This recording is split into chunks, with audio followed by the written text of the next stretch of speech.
Alors, maintenant, direction Bucarest, avec notre Enora. Bucarest, c'est une ville qui possède un patrimoine architectural très riche. C'est vrai qu'on balaye, à tous les sens du terme, toutes les époques. Il y a le style médiéval jusqu'à l'Art Nouveau. Et je vous conseille, si vous allez à Bucarest, il y a l'église du monastère Tavopoleos, dont les murs sont entièrement peints et ornés de dorures. Il y a aussi la salle de concert, l'Athénée roumain, l'Athénéo Romané, mais je le prononce mal en roumain, édifié en 1898, qui est une salle de concert. Et puis évidemment, ce gigantisme du Parlement. Et face à lui, eh bien, il y a le boulevard de l'Union, qui est le plus grand d'Europe. Et tenez-vous bien, 3,5 km de long et 30 cm plus large que nos Champs-Élysées. Ah, oui, d'accord. Oui, il bascule dans un...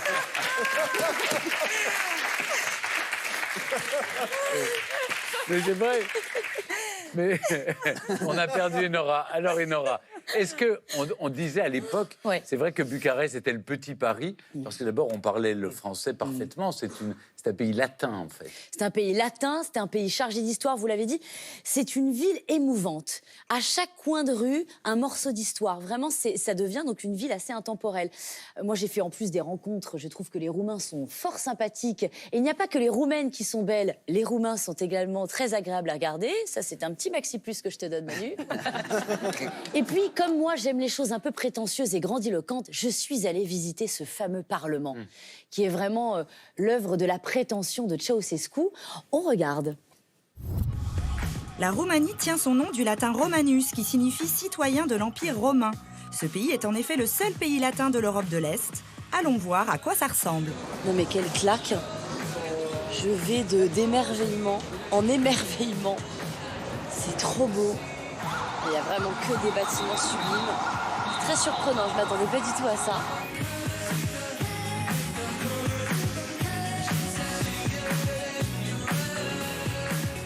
Je crois que c'est pour ça qu'on appelle Bucarest le petit Paris.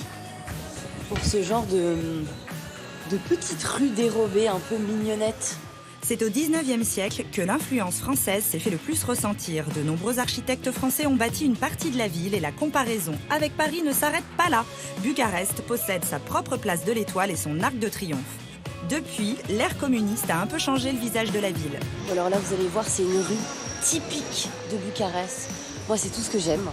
C'est un mélange des styles, mais à chaque maison, à chaque bâtiment. C'est complètement fou.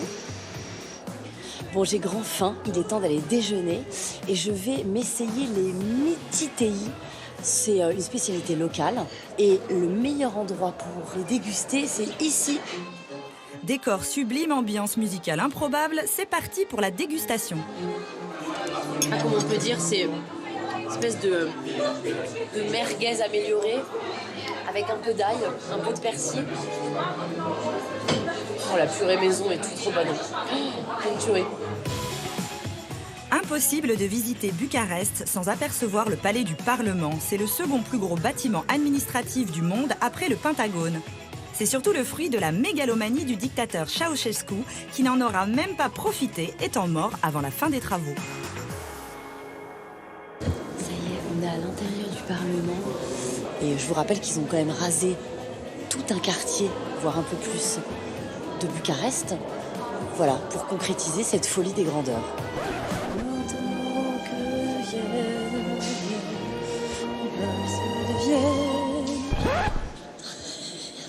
Je suis pris un poteau.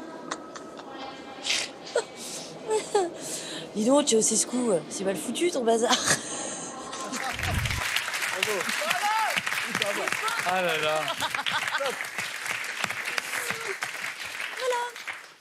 Sympathique ce Parlement, n'est-ce pas? Oui, bah, c'est quand même le deuxième plus grand bâtiment administratif au monde après le Pentagone. Absolument. 365 000 mètres carrés, 12 étages, 1100 pièces. Enfin, c'est assez. 3 chambres. Ça, c'est Alors, vraiment mais bien. C'est Nicolas Ceausescu, quand même, qui a la folie des grandeurs et qui a fait détruire, je sais pas, une centaine d'églises qui étaient là. Il y avait... 1/5 de la ville, il a détruit pour vraiment mettre sur pied cette folie. Et on ne peut visiter que 3%. Alors moi, je me suis posé la question, Reda, Aurait-il encore des choses à cacher? Parce que j'ai essayé de poser aussi des questions, moi, dans ce Parlement, sur le régime de Ceausescu, et on n'a pas tellement voulu me répondre. Donc je m'adresse à toi, ma chère amie. Que se passe-t-il encore dans les couloirs du Parlement?